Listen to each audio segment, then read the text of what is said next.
Hello and welcome to the Comedy Studio Podcast, The only only pod podcast. Don't you cast even do it. Eli, you've got me once again, and I podcast. resent it.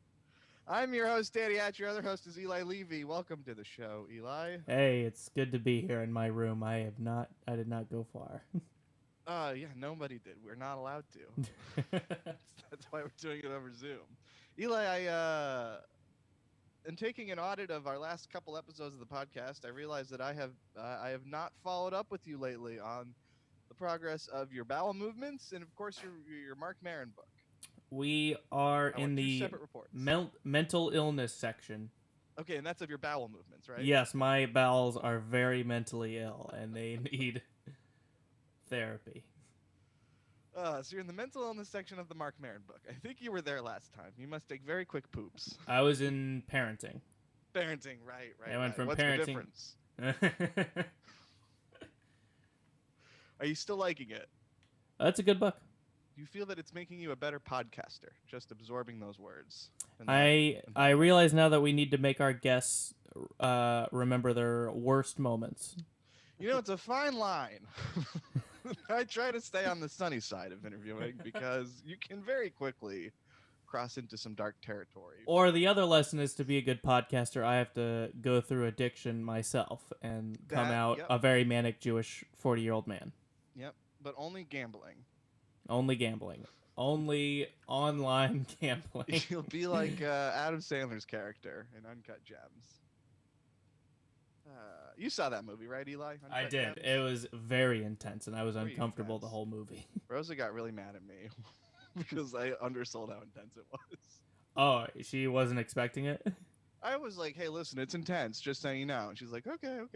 And then the whole movie is like a sustained panic attack. Rick, have you seen Uncut Gems? Great time. No.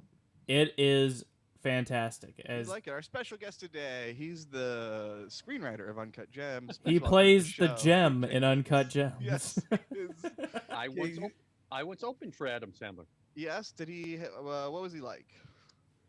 This was when his career was just breaking, so he was had just gotten the first couple of spots on SNL on the desk.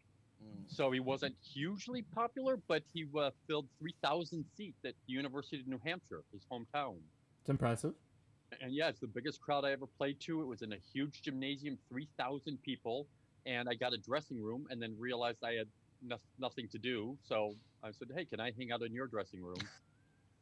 And I had the security guards walk me up to the stage because there were so many people, and I did my set. And then as soon as I walked off stage, it was nobody. How much time did you do? Yeah, it's like, okay, you're not special anymore. How much time did you do? Eli asked. Oh, good question. I think it was 20 to 30 usually. So what is it like performing in front of 3,000 people? At a certain point, are you able to tell when they're into it, or is it they're just like a low din the whole time? It's very different in that you have to slow down your pacing because the laughter sort of goes out and comes back.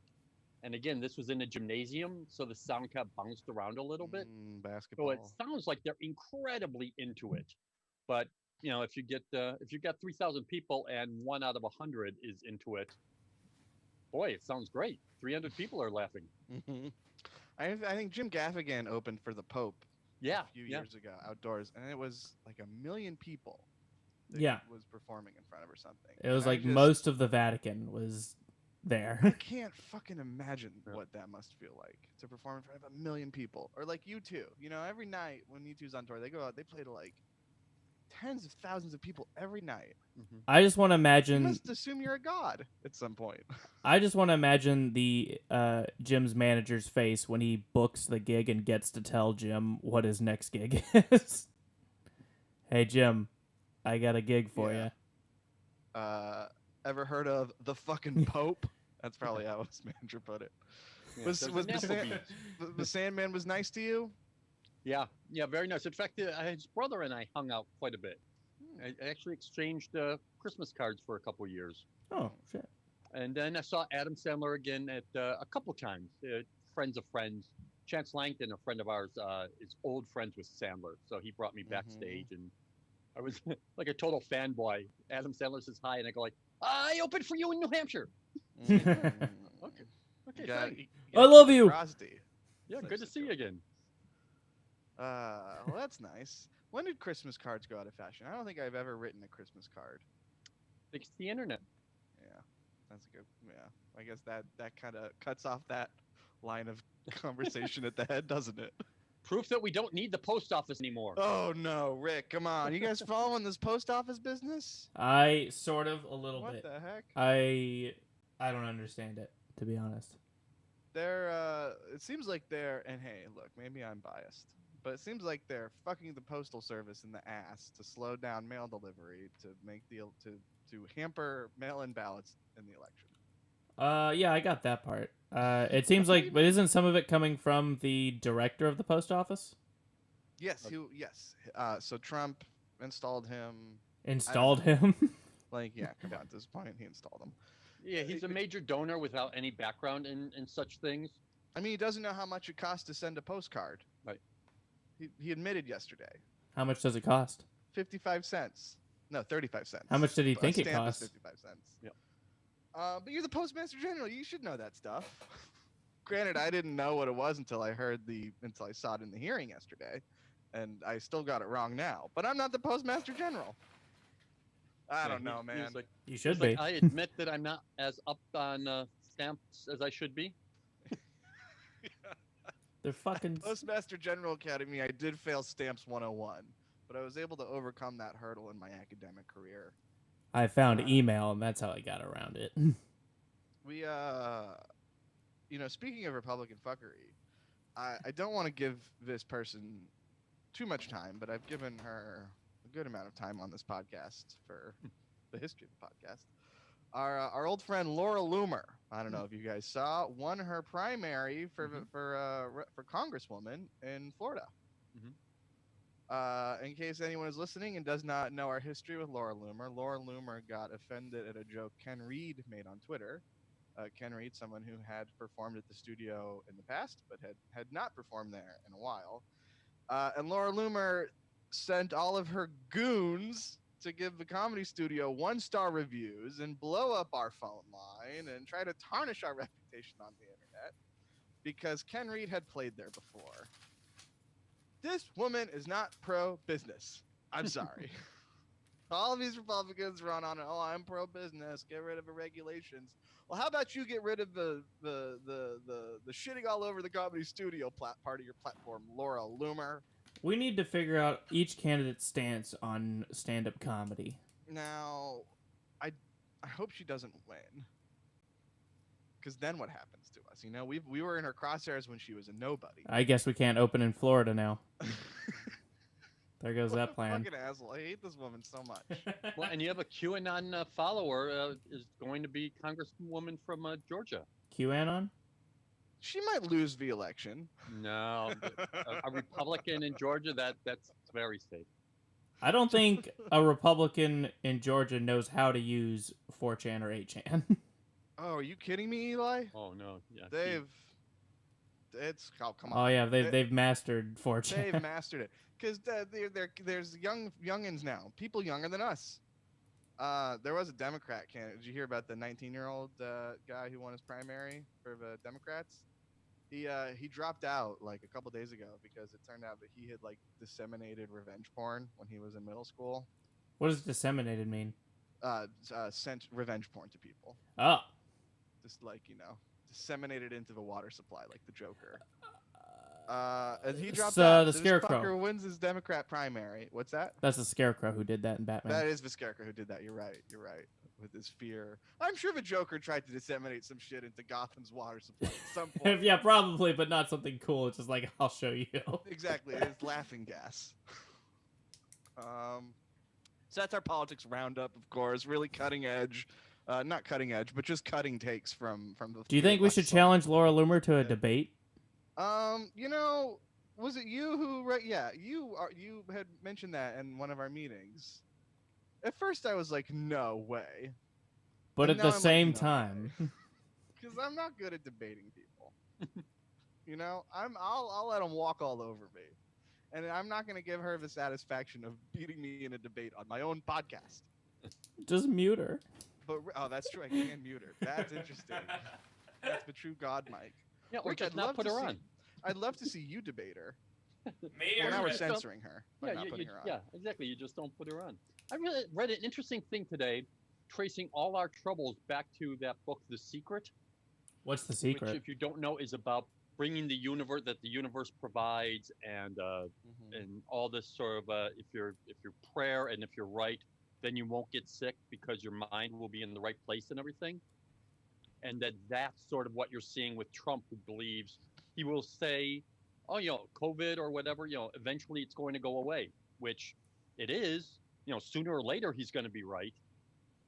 But instead of trusting science, you're saying, oh, the universe has a plan. And if I'm thinking positive enough, things will work out. And they were able to pinpoint that, to trace it back to The Secret. It's, The Secret's very, very, Not- very big. They happened to skip over all organized religion for all of human history.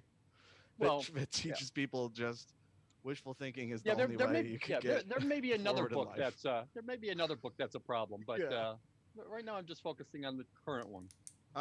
That's interesting. I remember when The Secret was big. It was an Oprah book, right? Didn't Oprah slap her sticker on that Oh, puppy? yeah. Answer for your sins, Oprah. Look at what you've done to this country. Where have you gone, Oprah DiMaggio? When in doubt, slap a sticker on it. Yes, but not in this case. Slap an I voted sticker on your breastplate.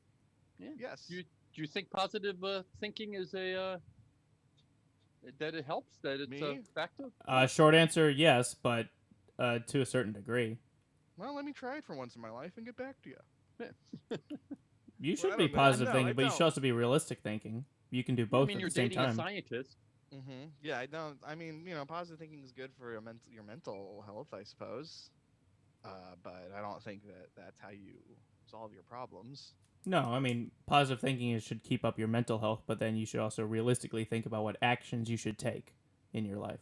You lost me at actions, Eli. Actions, fucking doing shit, Lights, camera, action. not what I've this already walked back into my trailer. What about you, Rick? Are you a positive thinker? You believe in the power of PT?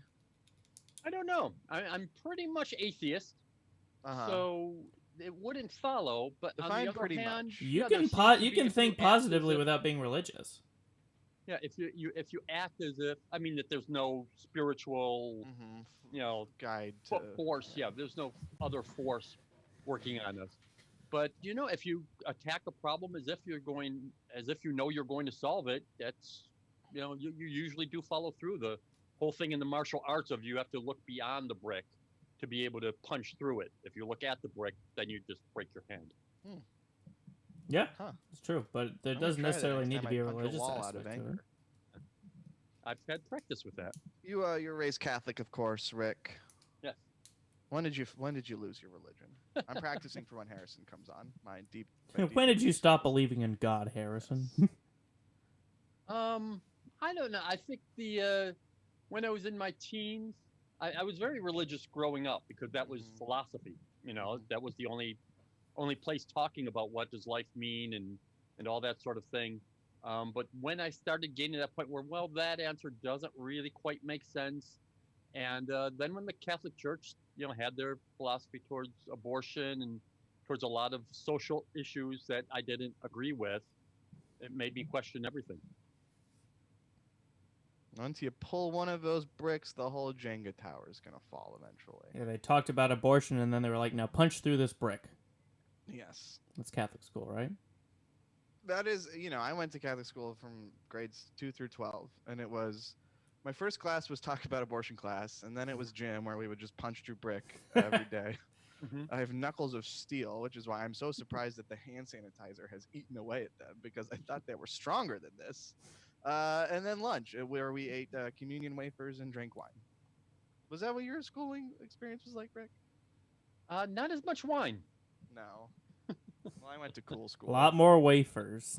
Our teachers thought, look, we don't want them drinking this Jesus blood wine somewhere dangerous, like with a priest by themselves. So we might as well, foster a safe environment for them to get fucked up on Jesus wine. You ever get touched by one of those priests? Nope. Yeah, me either. Yeah. Shame. Yeah. What about you, Real- Eli? You ever get touched by a priest? You No. ever get lost wandering? Anytime a priest tried to touch me, they just burst into flames. Yeah, only on the hooves and the horns. You guys seen that movie Spotlight? Yeah. Yeah. Yes. That's a great movie. I've watched that movie like 5 times now. Why? Because it's a good journalism movie. Look, they don't spend as much time as you would think on the real, like, horrific stuff. I mean, there's a little bit of that. But it's mostly just like you're watching 4 or 5, good people come together, put together a news story. We're gonna solve this crime with my trusty notebook. Yes, exactly. I love that shit so much. All the President's Men, The Post, Spotlight. And it's Boston. Yeah. There's one called The Paper with Michael Keaton. I haven't seen it. No. Batman.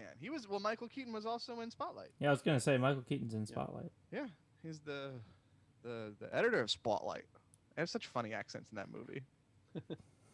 Never been to a place where they sound like that. Well, I Being suppose a transplant, do you guys feel that you understand that you could do the Boston accent now? No. no, I'm bad at accents. My grandparents had a book. It was the Illustrated Boston Dictionary, and it was like phonetic pronunciations of Boston words. Huh. And the thing that always stands out to me was a page that said it was like common Boston phrases. And there was pasta, and that was of course pass the pasta, pastor. And that always stuck with me. But even that, I don't think I did it as someone who sounds like they're from Boston. I just can't do accent work. I sound like a dumb fucking tourist when I do it. Let's hear here. Let's do it. Hey, well, want to go to Malden with me? Oh, fucking dude, watching the Packy game over there. That's pretty good. Yeah. Hey, I wanna hit the Packy with me. You said Packy. It made me want to go get a drink. Yeah, I went over to the church and the priest was getting all handsy with me and Oh, stuff, no, not the priest. Father O'Halligan. The priest was trying to touch my dick, dude. Oh, bro, come on. No homo, but don't talk about dicks in front of me. Hey, you want to go see Goodwill Hunting in the park tonight? They're doing it on a blow-up inflatable screen because of the pandemic. All right, well that was fun. I was back home visiting Buffalo, and I was on the bus, and everything had changed.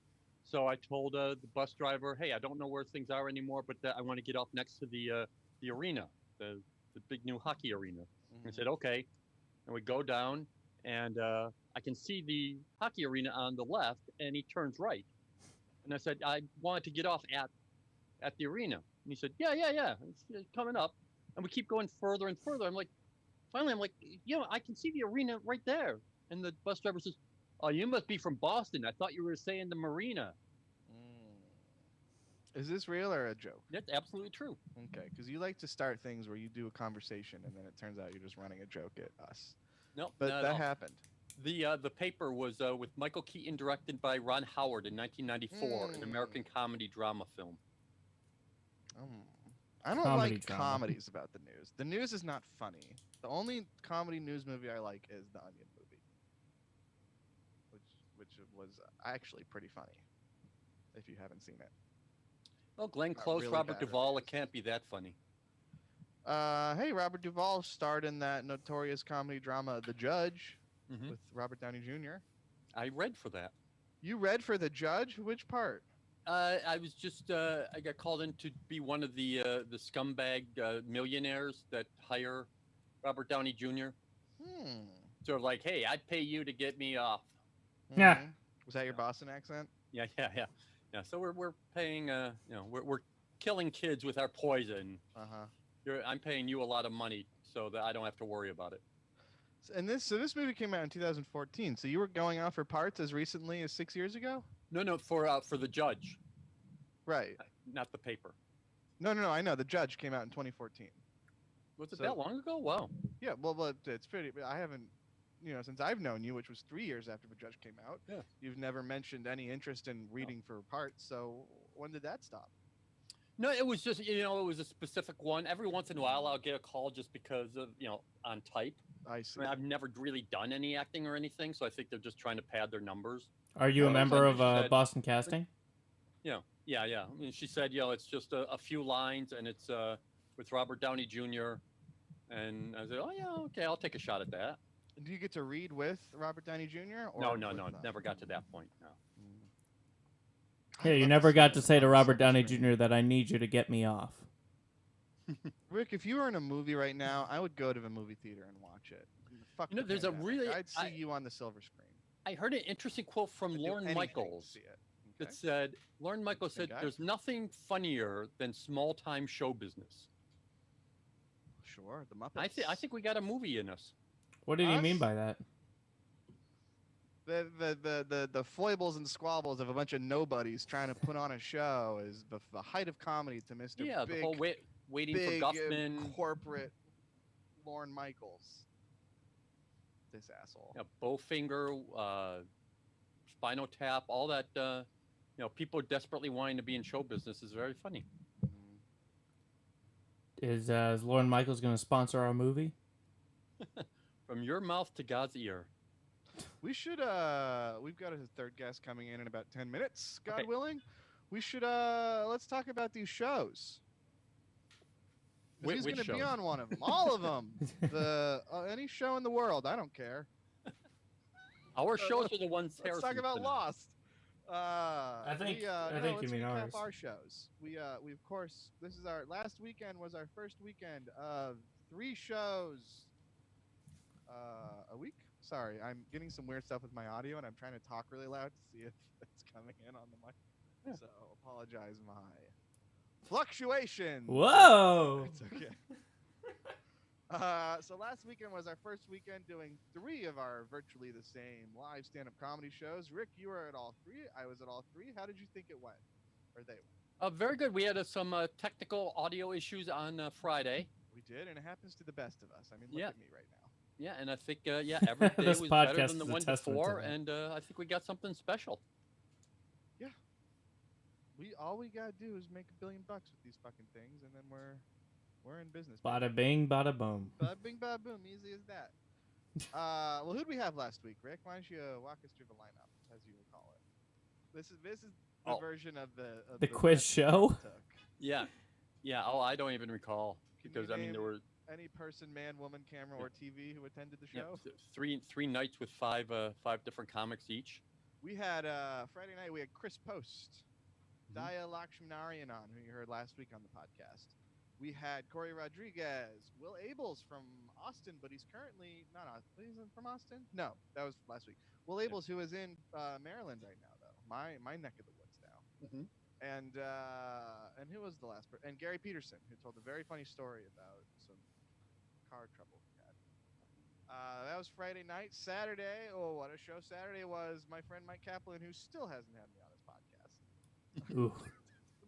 Despite me mentioning it on this podcast that he doesn't listening to many times. We had Mike Kaplan. Who else did we have, Rick? I know it's hard to remember. These shows just go by as if it's such a blur. Yeah. Well, especially when you've got 3 and that's the there we second show. You know, Right. As soon Look. as it's over, your mind clicks into, all right, what's next? We had Mike Kaplan. We had, the Swamp Monster was on there, Dracula and Frankenstein. Look, we had a lot of people. Okay, just leave it at that. It's anyone who was on the shows that I haven't mentioned. You know who you are. You know who you are, and I'm sorry. But this coming week, we can go over the lineups for this coming week because that's fun and I like to do it. This Friday, we've got our friend. He's going to be on the show in about 6 minutes. Harrison Greenbaum, the comedian, magician, and interviewer extraordinaire, will be gracing our virtual stage. As well as, I'm trying to open the... I've got it open already if you want some... Dan Oh, Crone? so you heard me struggling and didn't even think to jump in. You heard me It's your... drowning in my own sweat. Go ahead. It's on the please. website. You do you, It man. is on the website. That's what I was trying to load. Please take it away. One of you. Or So, both. Dan Crone, Harrison Greenbaum, Shafi Hossein, Julia Rossi, and Tammy T. Love. Eli, I'm not familiar with Tammy or Shafi. Am I pronouncing You that are right? familiar with Shafi. He's performed at our club a bunch of times. He's from New York. Oh, okay. Tammy, she's from San Francisco. She reached out recently, and I watched her tape, and I liked it. Oh, cool. So, here we go. That's one of the nice things about these shows is that we're able to get, comedians that we normally wouldn't. A comedian from San Francisco, we're not going to be able to afford to fly her in here and do a set. Never. Although she has done shows in the club before. But still, never would we have been able to. Tammy hasn't. Oh, sorry. I was thinking about Daya. Oh, yeah. You're right. My mind wandered. All right. What about Saturday, the 29th of April? All right. August. On Saturday, we have Sean Carter, who is now a Tennessee official resident because he's a homeowner now. Wait, Congratulations. Sean Carter, Jay-Z's going to be on our show? Yes. No, not that Sean Carter. The No, cool no, Sean no. Carter. We have Brett Johnson, who lives in California, I think, now. Drew Dunn still lives here, and Kathleen DeMarle. And we have Emma Willman, our good friend. Emma Willman from Crazy Ex-Girlfriend. Yeah. This ex-girlfriend is the craziest. Is she in New Orleans right now? Last time we talked to her? Didn't she say she was like in the South somewhere with her significant I other? think they were going down south for the down to her girlfriend's house for the COVID, but I don't know if they're still there. Well, All right. Well, how about Sunday? Because our guest has entered the room, so let's hear Sundays, Okay. and then let's keep him in there for another 10 minutes. Let him Sundays we have our friend Big D. He's been doing really well. Ryan Shea, a good friend of ours. Jeff Medoff, one of the two Medoff brothers, very famous in Boston. The brothers met off. Very famous in Boston. Chanel Ali, she's a New York comedian, and her new album just came out. She's fantastic. And our good friend Christian Finnegan. Christian Finnegan, the man, the myth, the legend, once again. So what a great weekend of shows. What a bunch of comics that is. Yeah. These shows make me so nervous, guys. I get so nervous when the guest is coming in. Oh, this is so much fun. We're about to I'm talk glad to a you're having stranger. fun. Yeah. Fuck you. I didn't mean that. It's I'm sorry. It's the cocaine talking. Don Jr. and I hung out last night. Don Jr. on the podcast. All right, folks. Are you ready to welcome our third, I'm fourth? gonna grab some coffee. I'll be right No, back. you always do this. You always do this. Oh wait, I don't give a fucking shit. You grab your coffee, then we'll let our guest in, and you can explain to him why he sat in the waiting room for so long. He is early. It is 1:27, so I am within my rights to keep him in there. No, Rick knows this guy, and he's a funny guy. I don't know him that well. Rick knows him, so I don't want to let him in the room. I talked to him like for a hot second when we did the From a Social Distance, so we're good friends now. You're thick as thieves. All right, are you back? Did you get your coffee yet? All set. Good. Anything else? You gotta go to the bathroom? Now it's my turn to go get some coffee. Except Well, I have to that's go fine, because Rick is who I need to talk to Harrison. But I need to go to the corner store to go buy the coffee. Okay. And then I need to make the coffee. I need to get the beans and then grind them. All right, folks. Our next guest. You can see him this Friday on the Comedy Studio, virtually the same. You can also watch him every week on National Lampoon Live. Folks, please welcome to the show comedian and magician extraordinaire, Harrison Greenbaum. Welcome to the show, Harrison. Hey, Harrison. Hello. Hey. How you doing? Good. How are you? Good to see ya. Same here. Same here. That is a fancy room. Is that a Rick, hotel say room? hello to our guest, please. Hey, Harrison. How you doing? I'm so sorry about him, Now, Harrison. Danny just mentioned the National Lampoon Live. You've got like a different show every night. What have you got? What's your schedule? Well, the National Lampoon. So we're on hiatus. I don't know if it's indefinite or not. But right now, we did 20 episodes of that. Raised a bunch of money for charity, and then we're doing Who Books Out every Wednesday and Scam every Thursday, and the National Comedy Center. We've been sort of spacing out all around that stuff, and that all has been airing over the last last few weekends. This is the last weekend. Yeah, So you're please, Rick. Please. Oh, I was gonna say now describe the show, because Scam that's magicians challenging each other.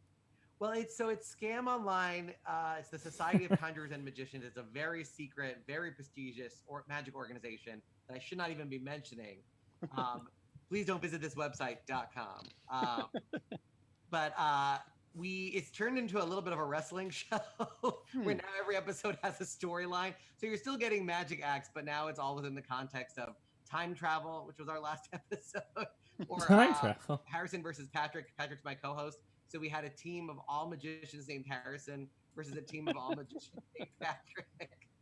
So we've been having fun with the format. Which show was it that you had Gilbert Gottfried with Penn Jillette popping in? That was the National Comedy Center. Okay. So so Gilbert didn't know Penn was the surprise guest, which was fun. Ah. That was like a total surprise for him. And yeah, there's a live version of that, the uncut version on my YouTube and Facebook page, and then the sort of edited version of that, the shorter, tighter version, is on the National Comedy Center's website.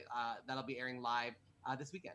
Yeah, it was really amazing. I mean, like you think all their comics, but you don't realize they're very close friends. They talk about when their parents, when each of their parents died, and how the other was there comforting them, and it was really really touching. Not what I expected at all from them. Yeah, that was the most amazing. That was one of the most amazing moments was when they Penn. I had asked. I just kind of asked, what's like your strongest or favorite memory?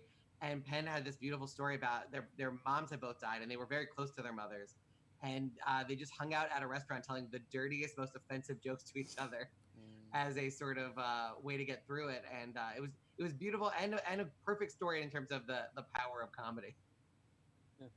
It's a shame that Gilbert then took that coping mechanism over to his Twitter page after the tsunami in Japan. Well, that was the weird thing is he that talked joke about wasn't that. out of character. It wasn't like that was his first offensive Yeah. joke. What the fuck? When they hired Gilbert, they knew they were getting Gilbert, you would think. Yeah. Who knew that this guy's stuff would be about pussy and But he's doing Tsunami. fine now. He's got a podcast. You mentioned you do Zoom comedy shows. How do you do and Zoom magic shows? How do you do magic over Zoom? Because I know there's doing a Zoom comedy show this Friday. Comedy Studio, buy your what? ticket. what? It's not shameless if it's on our podcast. That's right. It's very much appreciated. Do it. Magic over Zoom it's been weird. When it first started, I think a lot of the sort of like old guard was like, we're not going to do any magic over Zoom. We're just going to wait it out. And then as they realized that meant waiting like a year or two, I think a lot more people came around. But it's its own format. I would say it's a little bit like performing on television because some of the camera rules apply. But yeah, we've had to, come up with new methods, new tricks. There's so many things that you have to reinvent because I can't interact. So if you want to choose something, I can't have you just grab something out. So there's an element of trust there. But also there's these like 4 walls. So you have to really make sure that people understand, shots not cutting away. For Scam, that was a big thing was we wanted to have a prediction hanging behind us the whole episode, but we cut to the other acts. So we realized that if we had been doing that tricking that way, the way we originally planned, they would just assume that in between while the other acts were on, we could just be replacing the stuff. So coming up with, clean methods so that we can put that prediction up, it stays in shot the whole time, and we never cut away. So you know that nothing has happened to it. Yeah, I've been watching a whole bunch of them, and it's really amazing. And what you do with the National Comedy Fest, what we want to know is how you get these people. I mean, Larry Wilmore for an hour talking about magic. I just reached out to Larry. I told, and especially at the beginning of the quarantine, I think people were particularly keen to just to connect and do stuff. But yeah, Larry loves magic. He's at the Magic Cast all the time. We met at the Comedy Cellar and did magic with each other. So I've known him for a little bit. And yeah, he couldn't have been more fun. I reached out to him and he was like, absolutely, let's pick a date. He was just so cool. Rick, who would it be your dream to do magic with, Rick? Because you do a little bit of card tricks yourself. No, I mean I got 1 or 2 techniques, but I'm just a fan. I'm doing the Penn and Teller online masterclass thing. Are you? Oh, nice. And in terms of actually doing this stuff, I think I'm still on lesson 1, but I'm like watching all the way through. It's like, oh, that's how I would make an elephant disappear. Okay. You ever get nervous interviewing these people, Harrison? Yes, all the time. I usually have about 10 pages of notes, and I get to about the first page every time. So every time I finish that interview, I go, maybe if I only wrote 5 pages, that would be enough, considering I don't get to any of the stuff anyway. But a good yeah, sign, I though. try to read everything I can, and like, yeah, it's I feel like a private detective. There's certain like surprise guests on some of these shows that I've had to like literally track down. Yeah. A lot of them have a surprise special guest of like, oh, and you mentioned when you first started doing magic, so and so was a mentor. Well, we have so and so here. Wow. And they come in, so not only did you have to prepare all the questions and stuff, but you have to be thinking on your feet in terms of how they interact. Yeah, and knock on wood, thankfully every surprise guest has been it's always supposed to be a positive surprise. I'm always trying to surprise people. Now we're in front of People their that they love and apartment. people that love them back. Mhm. But it's there's always that moment where like I'm trying to set them up so that they can basically say the name of the surprise guest, and then I can bring them out like, oh, so who did you work with back in 1983? Do you remember? And then boom, that person's on the screen. So there's always that little we're like, oh god, I really hope they do remember, because they're real surprises. So like Elaine Boozler, Lance Burden is such an incredible person, and I was like, who would be a fun surprise guest that he wouldn't see coming? And he performed for the Queen in the 80s, and on that same show was Elaine Boozler. So I emailed Elaine. Elaine was like, absolutely. And so there was a part of me that was like, I really hope Lance remembers who else was on that lineup, because otherwise I'm going to be really fishing. And he remembered immediately. He's like, the first person he named, I think, was like, oh yeah, there was an American comedian, Elaine Boozler. She was amazing. And I was like, this is perfect. This is amazing. Goal. Yeah. And that was funny. Now, did Elaine give you any? When we should mention when Elaine was actually on, she was like wrapped in a hijab. I mean, she completely covered herself. Did she give you a heads up that was it a vanity thing? Well, no, it was funny because when I originally like teched her in, because I like that whole day of the interview, I'm like teching everybody and making sure that when they log on, they're ready. And she said, "Hey, do you mind if we just do audio only? Like I haven't done my hair in a while and all this stuff." And I was like, "Absolutely." So I like we showed her how to like put up the profile picture.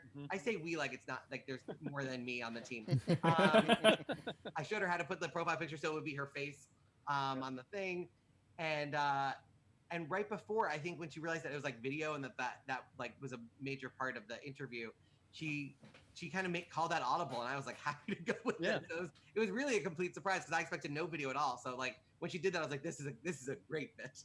Yeah. So a lot of this is just you just reaching out and finding an email address and saying, would you come on with this person? If Sometimes you email I guess the email address. Sometimes I take a couple of stabs at it.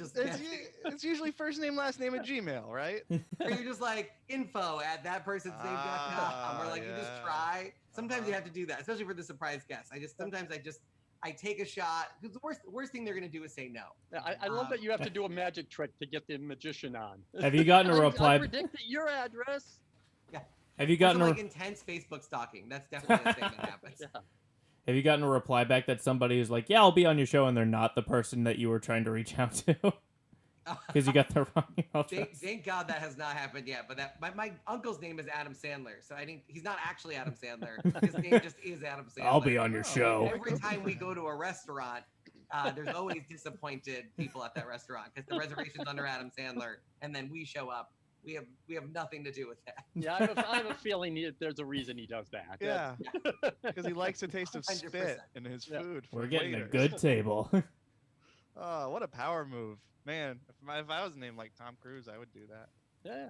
Tom Cruise actually left him a voicemail once. That was the big my Uncle Adam Sandler story, was that Adam Sandler was in the, I guess this was back before, this wasn't like, this had to be in the early 2000s.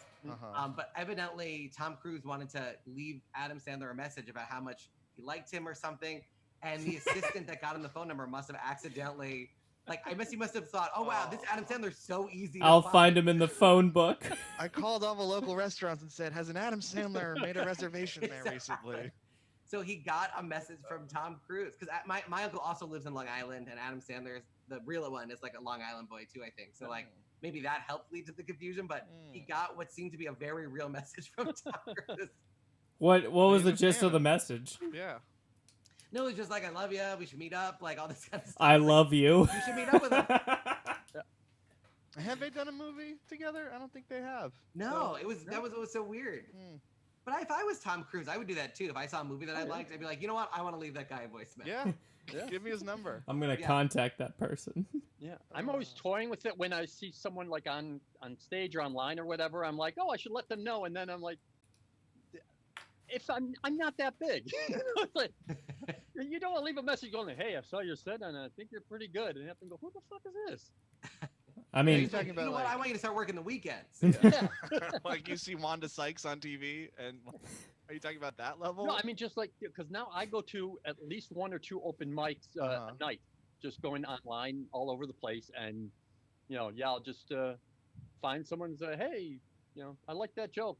I like last night there was a new kid. Well, you know him, Josh, helped us out at the club back in the day. oh, Mandel. Oh And- yeah. Yeah, and he did an open mic, and he had some really good jokes, and I just texted him like, "Hey, I thought this one was really clever and used specifics really well, and good job."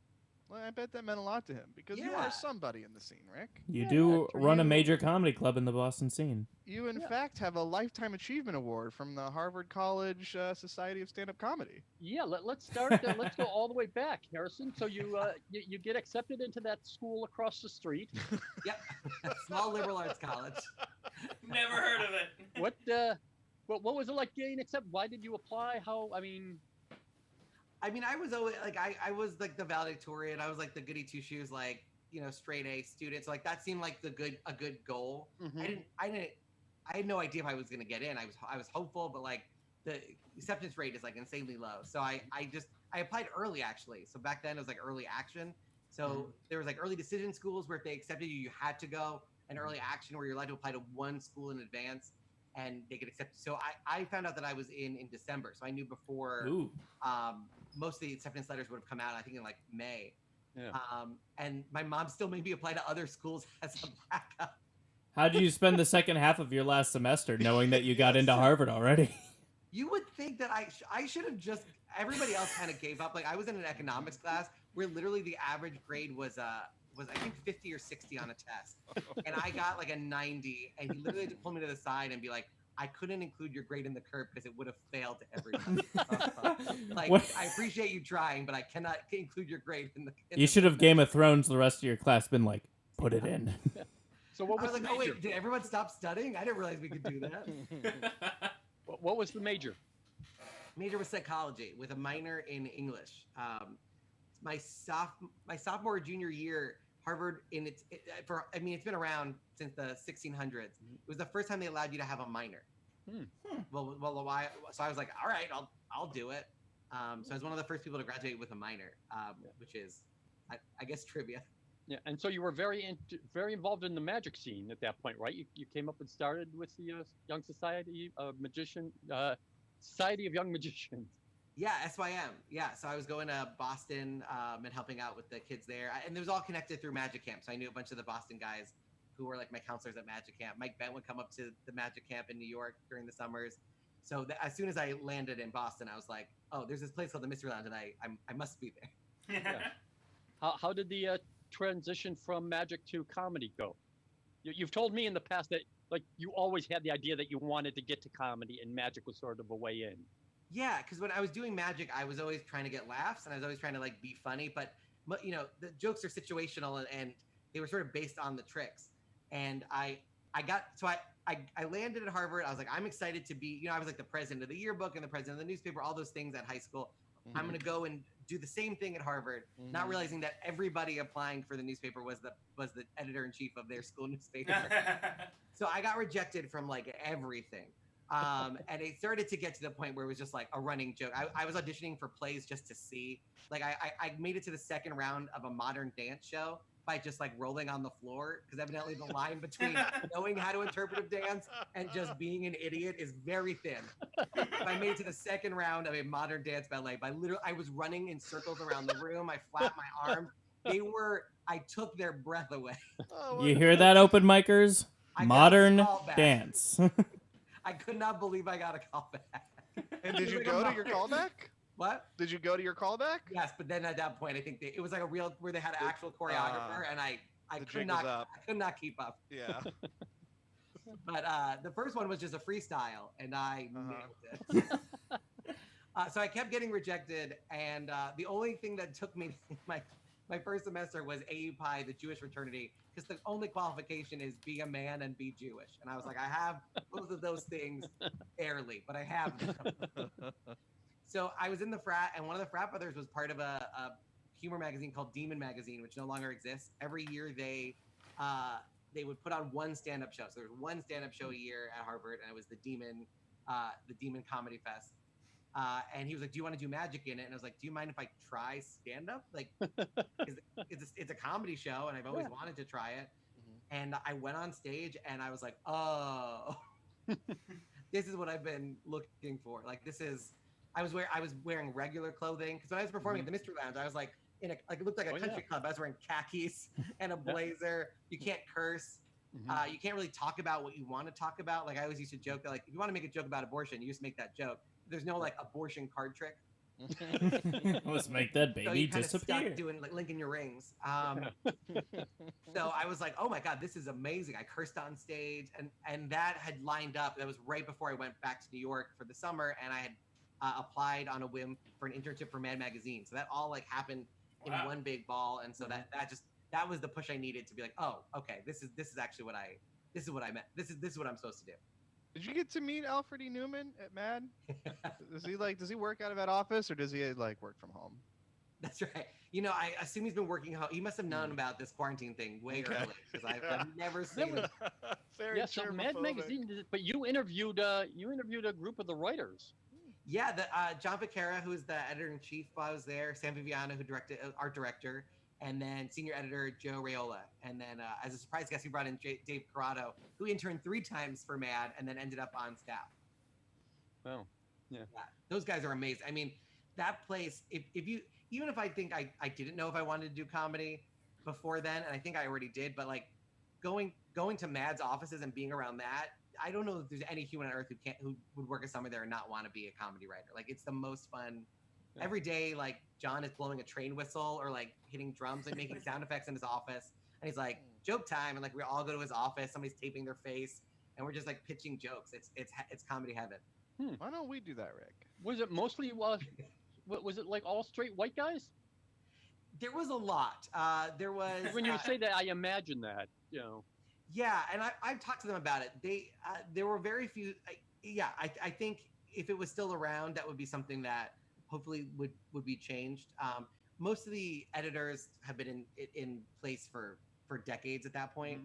But yeah, I mean that was definitely something that would have been. Yeah, I think it would have been nice to have a little bit more diversity for sure. But I think they were working on it. A lot of their freelancers were more diverse than the staff in the office. But when I was there, like the person I reported to was Amy Voziolas, who was super funny. Yeah. So you intern in New York for the summer at Mad Magazine, then you come back, I assume, to Harvard for round 2, and then you start going to the studio, not just the Magic Club. How's that go? Well, I feel like I got really lucky because Rick, obviously, when you're there on like a Friday, everybody wants Rick's attention. But like at the Mystery Lounge, I'm the only comedy comedian in town. So I feel like I snuck in the back door there because I was able to talk to Rick a little bit more one-on-one than I would have if I was just, surrounded by 10 other comedians. Oh yeah, it's much easier to talk at the Mystery Lounge. Yeah. And just being there too, like I feel so lucky that like it was the comedy studio because like I don't know that you watch that comedy, you're like that's what comedy should be. If I was at like a different comedy club, I don't know if I would have been as enamored as quickly. Well, it's funny. So you performed at the Mystery Lounge, and then you did stand-up for the first time at a Harvard show, where you realized that not every show needs to end with sweet and sour sauce on your leg. And then you went off to intern. You're not going to be incredibly drunk from Scorpion Pulse. But then you came back to perform at the Comedy Studio, where you realized, oh nope, never mind. Yeah, I remember being so nervous because I wanted so badly to prove to everybody that I could be a comic and not just a magician. And then later on, once I graduated and went to New York, I kept them super separate for a very long time. The joke would be like a preschool teacher and her burlesque career, just kind of like putting the pasties in a duffel bag and making sure her colleagues at school don't know about it. Yeah. How did that manifest itself in your writing? In the writing for my comedy? Yeah, so were you separate writing for magic, separate writing for comedy? Did you have to get into a different mindset? So there was a period where I was doing very little magic, and I was basically just doing stand-up. And then I started building a couple of tricks, but at a certain point, basically what I was doing was taking my own jokes from my stand-up act that worked the best. Like, this joke is consistent, it's a killer, I know this thing works, and then trying to use that as the basis of a magic trick because I knew the comedy parts of it were working. So the eventually later on when I started combining them, I used the stand-up act as sort of like I was farming jokes and like, oh, this one really works. This is like a big joke. There should be a magic trick built around it, and then moving it into the magic act. And that's also, I think, hopefully it separates me a little bit in that like the jokes in the magic act can stand alone without the magic because they're from a stand-up act where they did have to stand alone. So the jokes are meaning a sort of a level that normally a magic act doesn't have for that. Yeah, that's always been something with Mike Bent as well. That all the old school Boston Ding Ho comics were like, oh, it's props, it's magic, blah blah. But then when you really looked at it, everyone sort of came around and were like, oh, he's actually using these things to inform the joke rather than being the joke. Right, exactly. And Mike is just so original too. Like, I think one of the weird things about magic is sometimes they're cover bands, but they act like they're the Beatles. And the audience doesn't know that. They're like, wow, that guy did great. And you're like, that's John Lennon. He did a John Lennon song. He doesn't get any credit for just doing Let It Be. So is so it sounds like there's less of a stigma on like act stealing in the magic community than there is in comedy. I agree, but and I've been fighting to change that. Like that, I give a lecture called "You Are All Terrible." That's the name of the lecture, and that's the first slide. Yeah, and literally for like thousands of magicians have seen this lecture now, and that's the first slide. It's like "You Are All Terrible," and it's me trying to take the lessons that I've learned from stand-up comedy and explain to them that they need to write their own jokes. There's a part in the lecture where I say, all right, if you've never written a joke, raise your hand. And then I say, if you define yourself as a comedy magician, raise your hand. And so there are some people who've raised their hand twice. They've never actually written a joke. And so then I teach them how to write. I'm like, let's write a joke right now. And then you kind of see light bulbs go off. We're like, oh, I didn't realize I could do that. And you're like, that's supposed to be your job. Yeah. You're supposed to be a comedy magician. Yeah, but you mentioned the lectures. For people who don't know, if let's say you develop a trick where a ball disappears inside a hat, you will actually write up how that joke is done or how that trick is done, some jokes that go along with the trick, then do a lecture people will pay to see or come to see, and then you will sell the paperwork and everything on that trick and how to do that trick and everything with it. So a lot of times those comedy magicians are simply buying the trick and the jokes that came with it. So I can see where they're not thinking, I need to write stuff. Yeah, that sucks. That's the big problem. I call it like the magic store theory of magic. Like it's the idea that they can go to the store and buy stuff. They start to think of the jokes in their act as those kind of commodities also. So like they'll see another magician perform and just assume that they also didn't write that joke, so it's fair game for them to take it. It's horrifying. And I've had to deal with that a lot. Because I'm actually writing original stuff and they just assume that I'm following the same process that everyone else is, which I'm not. And that's what the lecture is about, is like, why is it such a small percentage of magicians actually coming up with original material? It doesn't make sense. And if we want magic to be an art form on the same level as all other art forms, it's got to follow those rules. You have to create your own stuff.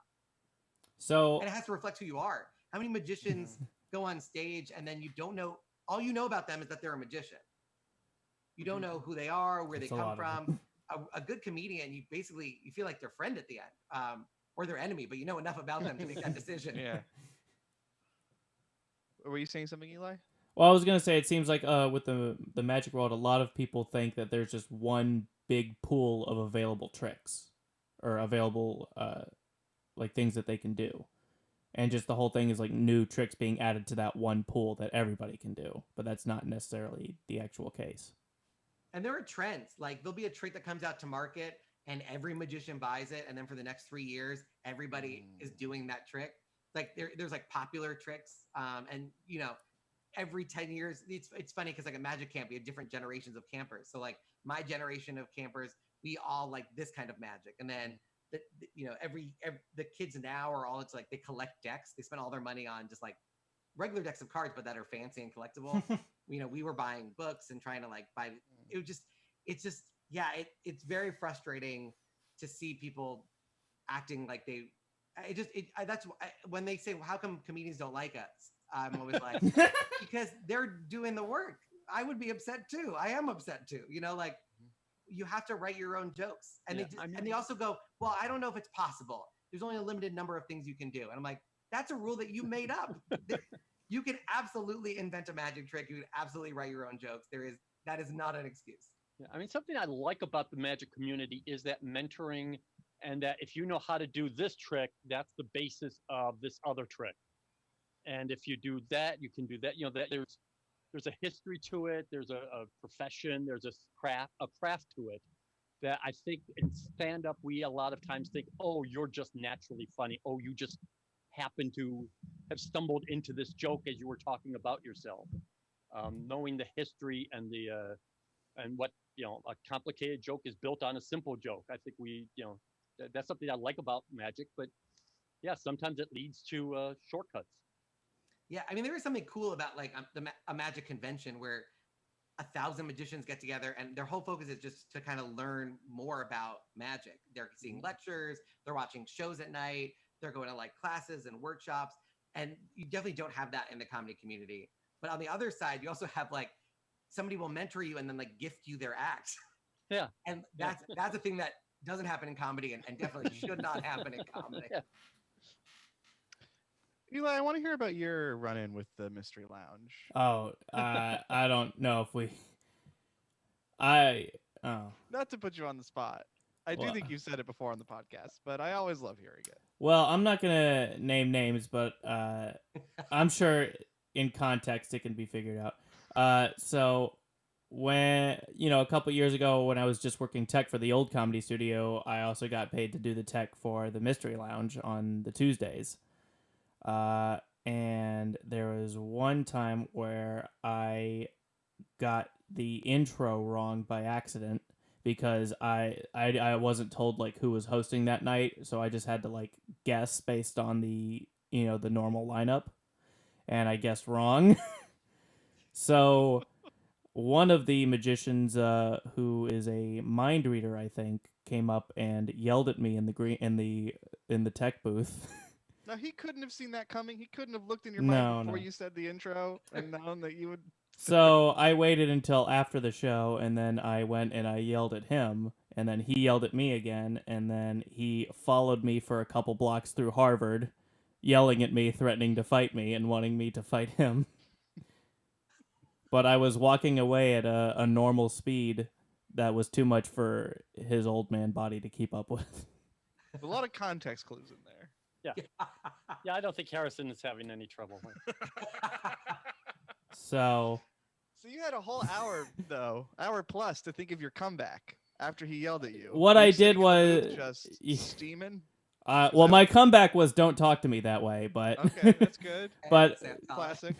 But what I did was, as I went up to Chris, the manager, because he worked that day, and I asked him like how much equipment belonged to the comedy studio and how much belonged to the Mystery Lounge, and he was like, pretty much all of it belongs to the comedy studio. So I was like, what the fuck is going on here? So I just. It is weird, like and magicians tech more, like they're and like. Yeah. It always blows my mind when somebody's mean to backstage people or tech people. It just doesn't. It makes no sense. Yeah. It just blows my mind why they should be so nice all the time. They're without them you can't do what you're doing. Like it always blows my mind. I mean, for the most part they were. It's just that. Yeah. So that gets into production. You graduate Harvard, you move down to New York, and you start your own room like within a day. You just you just. That's probably why I also feel for anybody who's like, if you're behind the scenes and getting yelled at, because I did all of the jobs. Yeah. Yes. Well, while I was in college, so I'd intern for MAD, and every summer I was trying to do stand up in New York, but between semesters. Mm-hmm. And my junior year, I started a show. I went on Craigslist, and they were auditioning for improv people at this random theater called the Sage Theater in Times Square, and I was like, sure, I could do this. Yeah. So I show up for the. I'm quick-witted. Sure, I'm a dancer. I'm a dancer. So Yeah. I made a callback. So I show up, and she's like, kind of just interviewing me because it's just me and the artistic director. And I in my head, I'm like, you know what? I might as well just pitch the rest of Harvard Sucks. That's in New York. Like, hey, I know these other great guys and girls, and they're all, we have this club at Harvard, and it's great. And somehow that pivots, and she goes, why don't you just do your own show here? And I was like, I didn't know better. I didn't think like, oh, producing a show in Times Square in New York, it's going to be significantly more difficult than just producing a show on campus with all the resources that a student has on campus. And we literally just launched into it. I was producing a weekly show. It was started junior year. My co-founder of HC Sucks was a year older, so he had already graduated and was in New York. So he was running sort of the ground stuff while I was a senior in college. And I was like traveling, taking Funwell buses back to New York, trying to do the show as much as I could while I was still in Boston. And then, so when I graduated, as soon as I got back to New York, I had this show that was ongoing. And for those who don't know, can you let us know what Harvard Sucks stands for? Oh, Harvard College Stand-Up Comic Society. It was originally just Harvard Sucks, which is a much cleaner, better joke. And so we submitted it as Harvard Stand-Up Comic Society. And we never put the acronym. We just always wrote it out fully in all the paperwork that it requires to get it registered as like an official institution. So we submit it, and we're waiting for like the email that says you're an official group, so we can apply for funding from the undergraduate council. And we get an email that just says, hey, we need to talk to you. We have an issue with the name. And I was like, shit. Almost got it through. They nailed us. We're done. So I go in and they go, yeah, it's an undergraduate institution. So we're going to have to add the word college in there somehow. Because it's not university-wide as far as we know. So it's going to have to be the Harvard College Stand-Up Comic Society. Do you mind making that change? Because we'll get it through right now, if that's okay. Yes, and sir. I was like, yes, that's fine. Holy shit. They really don't know. So we, all of a sudden, where the HC Sucks, I'm like, I'll take it. Yeah. And then I'm like, we need to make sweatshirts and t-shirts. That's the whole, like, I can't wait to have a shirt that just says Harvard College and then Sucks on it. How much merch did you make for it? So we submitted to the trademark. You have to submit to like the trademark office to clear any of this stuff, even if you're a student. And that's when they realized what the acronym was, because they could see the design very clearly. And that was when we got an email from the dean's office being like, we do not appreciate this. But then at my reunion, my first reunion, the dean who sent that email like pulled me to the side and was like, just so you know, officially we had to send you that email and act really angry. But like, we thought it was like the best prank that's ever been pulled on us. Like, and unofficially, we thought that was very funny. So the board made him do it. Because the dean's the head honcho. But I guess they have a series of deans at Harvard. There's like a whole hierarchy of deans. Yeah. Of course. The collective of deans. Wow. And so the Harvard Sucks, or I'm sorry, Harvard College Sucks ends up giving Rick an award. Absolutely. I'd like to hear about this, because Rick brought it up yesterday. Like, well, I could tell the story about how he gave me an award, but I don't know how good that would be. Like, clearly, lifetime achievement. Well, it was also clearly Harrison saying, "How can I get more stage time?"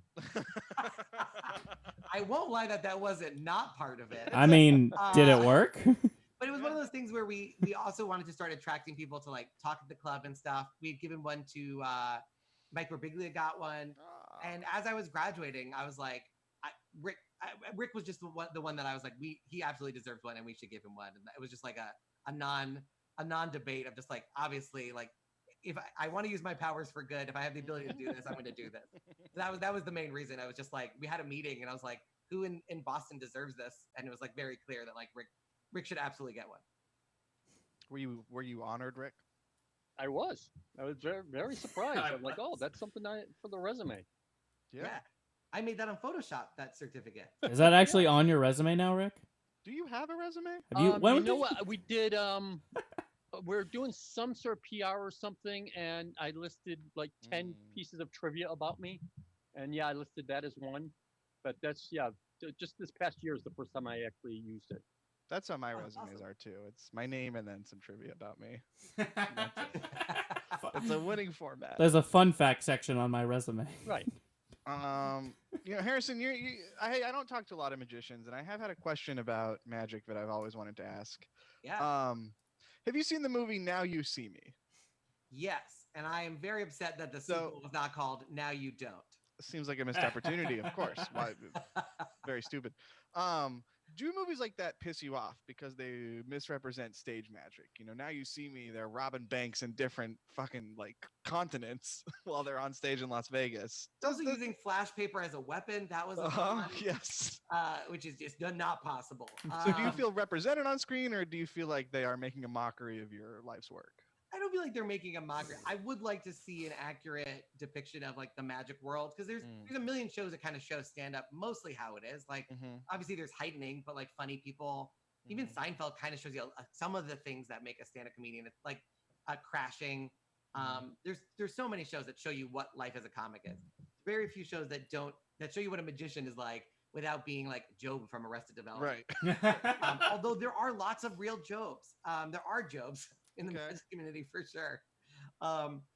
But yeah, I mean, like the Magic Camp movie, the Disney movie that just came out called Magic Camp. Like I went to Magic Camp, and my joke about it, like tweeted it, but was that Disney's Magic Camp is as accurate a portrayal of actual Magic Camp as Air Bud is of basketball. Okay. Well, there's nothing in the rules, Harrison, that says a dog can't play basketball, so it That's could true. happen. It could Right, and there's happen. nothing in the rules that say a Magic Camp can't have hawk training.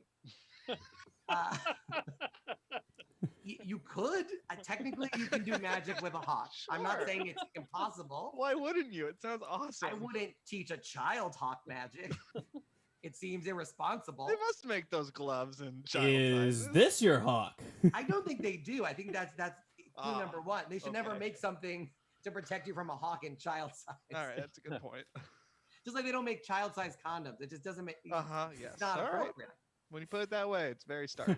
Have we become the bad guy, sir? What are we making here? What was Magic Camp like?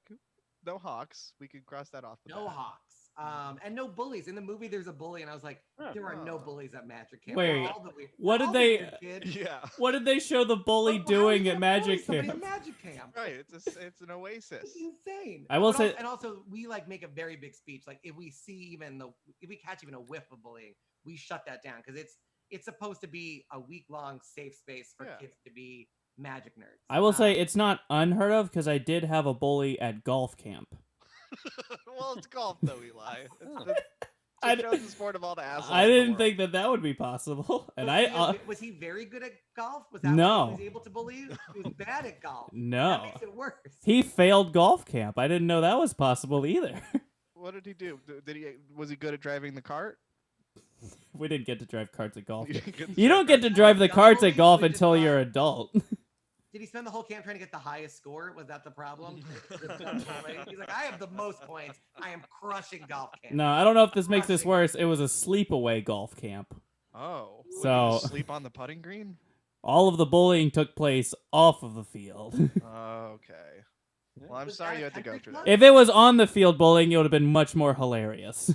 Oh, and he'd have clubs to hit you with. So. Yeah. Well, this year, Magic Camp was all online. Yeah. I wonder if they could even do golf camp. Yeah, how are they going to bully the kids then? Wait, so what did this Magic Camp bully do? In the movie, you have to trick the Vic. His name is Vic. Okay. And he's just a douche to these kids for no reason. He just like does a magic trick. And he's like, I nailed it, and then like, I bet you don't know how I did it, which is the worst thing you can ask somebody. That's like Magic 101. You never challenge someone to figure out your trick because Right. then they're gonna try. Right. I would love someone to do that to an audience member. I bet you don't know how I did that. That could be a good catchphrase for you, Eli. For me, in That's your stand-up get or comedy, done. Yeah. I bet you don't know how I did that. And then just walk off the Zoom stage. Well, good. Did you enjoy any part of Now You See Me? 'Cause Yeah, I mean, liked it. I believe my friend and Harvard Magic Society president David Kwong was the magic consultant for the first one. That's cool. And as far as I know, the idea was they wanted to take real tricks and then do the like crazy sci-fi version of it. The only part that's frustrating is when they like do too much CGI, like when they make you Yes. disappear and then they float you and then you turn into a tiger and then you turn into a bird and then you come back to stage. And you're like, you can tone that down a little. Because you don't want somebody showing up to a Las Vegas show. And I don't think anybody expects that at a Las Vegas show. Sure. But also, I think people realize immediately that that's just not. You can use CGI if you're making a fictional magic movie and you want to just use CGI in order to save time. I can understand that to a degree, but like use it to replicate what magicians can do, or make it slightly better. You don't have to like float in a bubble. No, make the hand movement snappier. Yeah, and that's always the thing is like all these people are magic consultants. I'm sure David told them what was real and what wasn't, and there's only so much that he can do. Yeah. On the other hand, the movie The Prestige, is that an accurate measure of stage magic? we're just going to My go through favorite each thing about movie The one by Prestige one. is that people watch that movie and then think they know something about magic. Yeah. Yeah. Like, you oh, was just that the Prestige? Yeah. Oh, was that the turn? And I was like, they made those terms up for the movie. Oh, did they? Also, Yeah. comedians don't have lockers, no matter how many times you've seen Punchline. It doesn't make it real. No, we tried to install lockers at the new club, but Rick said too cliche. I would love a locker. It would be very handy before I go on stage to be able to just like toss things in a locker. You know, we actually, now that I think about it, we did have lockers, didn't we? But they were for the bar staff. Yeah. So never mind. Well, that was a story to Judd Apatow. This was at the Cellar, not to be name dropping, but No, please. I think he just finished Funny People or was working on Funny People. And it was just this funny thing because we were like riffing. I'm like, there better not be any lockers in that room in any scenes. And he was like, oh, you have no idea. That was like a rule on set, no lockers. They show up at, I forget, it was a club in California. And there were staff lockers. So in the background of the shot, it's supposed to be the comedy green room. It was a real comedy green room. There are lockers. And Judd was like, you're putting boxes up. We're blocked. There's no way a locker will be in a single goddamn shot of this movie. So he blocked. There is a scene with cardboard boxes in the background. Oh, wow. And those are covering actual lockers. Wow. From an actual green room that just happened to have lockers. Then one of there was a He staff like went member. out of his way to make sure that that was not a thing. There must have been a staff member who's like, I want to get to my lunch. Right. I'm Nope, hungry. sorry. Caroline's in their little green room, there are some staff lockers. There's a couple. So there like it is a thing that like there can be a staff locker, but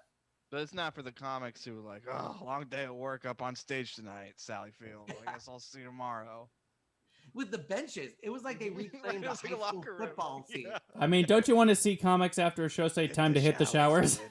kid. Yeah. Rick, have you ever taken a shower at a comedy club?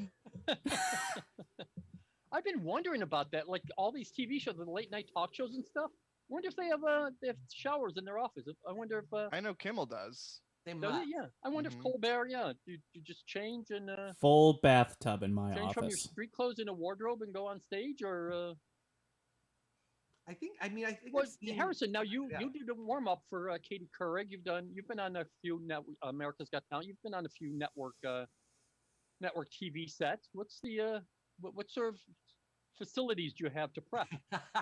I have never showered on set. Although there's a lot of theaters that I've been in, like when I'm touring with like The Illusionist or just the stand-up stuff. Even the smaller, like 500, 1,000 seat theaters, they'll be like, oh, and here's your shower. Yeah, And I was like, I showered at the hotel. Yeah. Yeah, Laugh Boston has a shower adjacent to the green room. Yeah, I feel like they always think they need to offer it, but it's very rare. I guess if you do need it, then you're glad it's there. So There it's must like- have been one comic at Laugh Boston who was like, "Where's the shower? Well, You don't have a when shower?" when they were building it, Norm was nice enough to take me through it as they were constructing it, and he was very proud. He's like, "This is where the shower is going to be." I insisted that there be a shower because that really sets us apart and makes us fat. The comics are really going to appreciate it. And I was like, oh, nice that they put that much thought into it. Yeah. Yeah. I'm trying to think if Katie had a shower. Her offices were in like a weird part of the building that I rarely got to go to.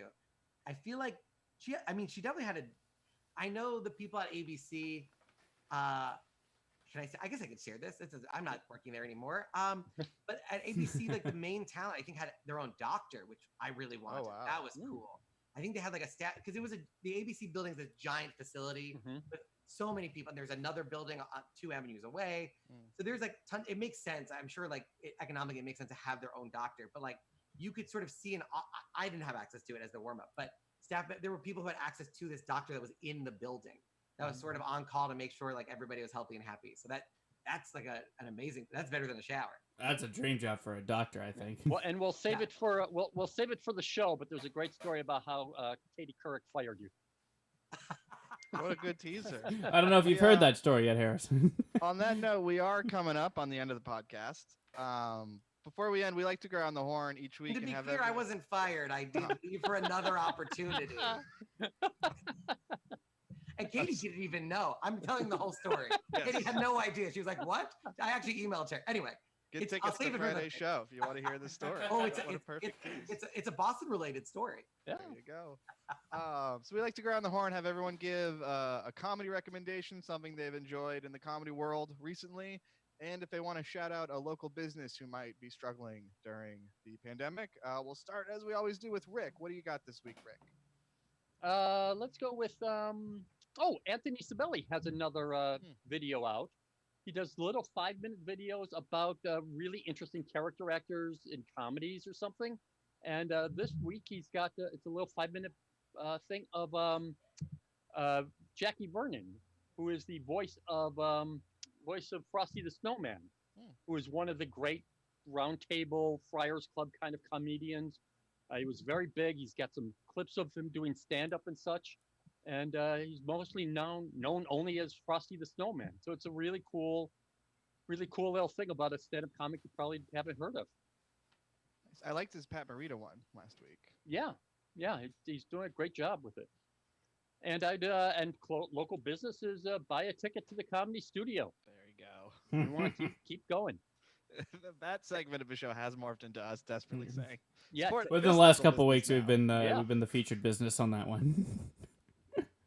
Yeah, because I mean it's a legit thing. Is that businesses are now all trying to find a way. I was in a meeting with the mayor, to name drop, yesterday, and the questions come up. Like, well, what if we do this? What if we do that? And it's just like, nope. Long story short, we ain't doing nothing for a long time. So pretty much every local small business is going to need a little bit of help from you. I believe you said the phrase "for the foreseeable future" was used, which is never a good thing. Yeah, the exact quote is large entertainment venues, in all caps, will not Oh, God.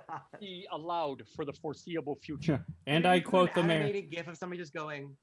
He has a That's flip big book. And I quote the mayor. We'll get back to in you about on that. 2 weeks, they're planning on allowing, with restrictions, obviously, gyms and those sort of things. So in another 2 weeks, they're looking at moving into phase 3. But they made it very clear that we wouldn't be until phase 4. Have there been outdoor shows in Boston? In New York, they're Yeah. having park shows, rooftop shows. Is there There's been possibly some. outdoor comedy in Boston? Yeah, a little bit. Part of the problem, at least in Somerville, is you need a permit to do anything in the park.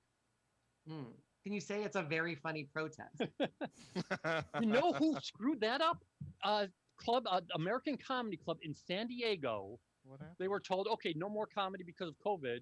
And they said, well, people are protesting for Black Lives, so we're going to do this and call it a protest instead of a show. My God. And they charged for tickets and they served drinks. Well, And they were in a you don't basement charge thing and tickets for a everything. protest. And the city got so pissed that they went and they closed down American Comedy Club and the Comedy Store in San Diego as just a The really, La you're Jolla, going to mess yeah. with us? Fine, we're pulling all your permits. Wow.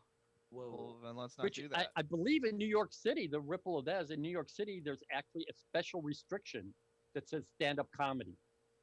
Well, it's funny. I believe it says exotic dancers, comedians. Yeah. So even in the restrictions, we come after strippers. Yeah.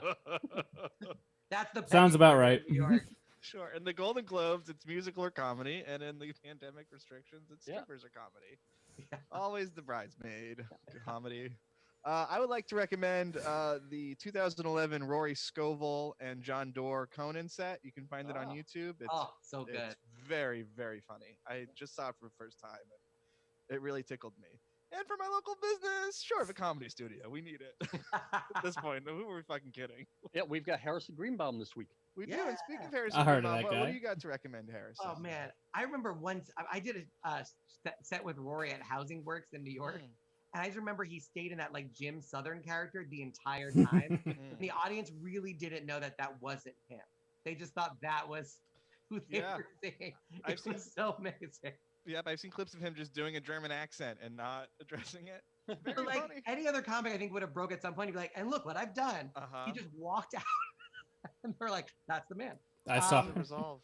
Comedy wise, you know what? I don't know. I accessed it through Broadway HD, which I believe you can get a free trial of, so you can watch this for free if you really binge it.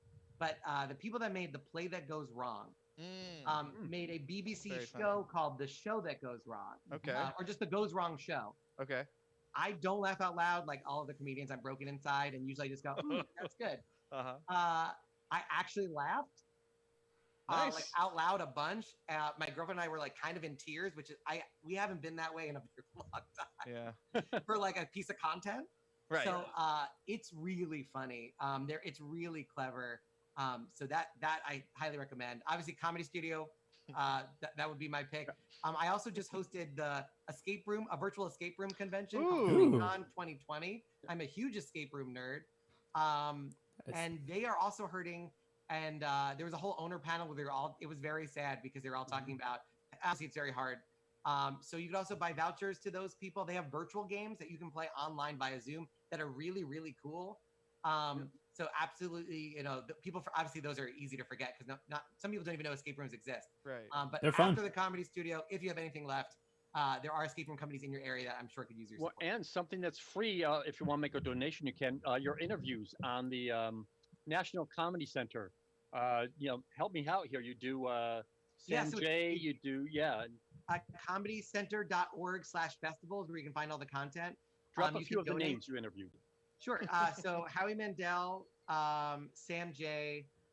We had Gilbert Gottfried with Penn Jillette as a surprise guest. Mad Magazine. Gabriel Iglesias is up there. I'm sure I'm forgetting somebody. It's a blur of a last few weeks, but it's just been incredibly fun and exciting to talk to all these people. There's other Weird Al interviewed by Jimmy Fallon and Lin-Manuel Miranda. Like there's some really insane lineups. Judy Gold's new book is out. There's so much good stuff that's coming out. But comedycenter.org. They're a nonprofit. You can donate. You can become a member. They're open if you're nearby. They have like a whole protocol for like safely enjoying their museum without in this COVID environment. But they are open. And this virtual festival is free and you can watch all of it. It's awesome. Nice. All right, Eli, take us home. Okay. So for my comedy recommendation, there is a YouTube channel that I like to watch all the time called Kurzgesagt in a nutshell. What is it? I'm not even going to try spelling it. Just just spell KURZ on YouTube and it'll get you there. Kurzgesagt. It's a German YouTube channel that does infographics on like science and things going on in the world. Like they have a video ranging from is milk good or bad for you, and also how to build a space engine. Wow, it's quite wide ranging. It's pretty funny, but it's Black bit, right? Back in the day about milk, he's like, he was talking about science, like we don't even know if milk is good or bad. I didn't know that. Yeah. They do a whole video on it. It's pretty interesting, but they do it in infographics that take like 1,200 hours to make each episode. Oh my god! And they're pretty funny. They're but an expert before 10 episodes are done. The art of they have a whole philosophy in their channel that's really nice and kind of calming and soothing to watch late at night. It's also kind of funny, so I like them a lot. Cool. And then my local business is Say it. There's a Brazilian butcher around the corner from me that I just found out there's a fresh butcher near me, so I made a pot roast last night, and it was very good. So, again, this also has a name that I can't pronounce, but it's the butcher shop next to the Silhouette Lounge in Allston, Massachusetts. Great. And, of course, you want to recommend the Comedy Studio. Oh, yeah. Thank you so much the place for I joining work us. at. My pleasure. Anytime. It's good to see you guys. Where can our listeners find you before Friday's show? Sure. At Harrison Comedy on Twitter and Instagram, harrisongreenbaum.com. My Wednesday show is whobooksthat.com. We have Steve Cohen, who's like an amazing magician. He's on tomorrow. And Scam is magicscam.com. Or please don't visit this website.com. All right. Well, Harrison, thank you so much. We'll see you Friday. Everyone take care, and I love you. Goodbye. Thanks, guys. Goodbye. Good time, guys. Thanks.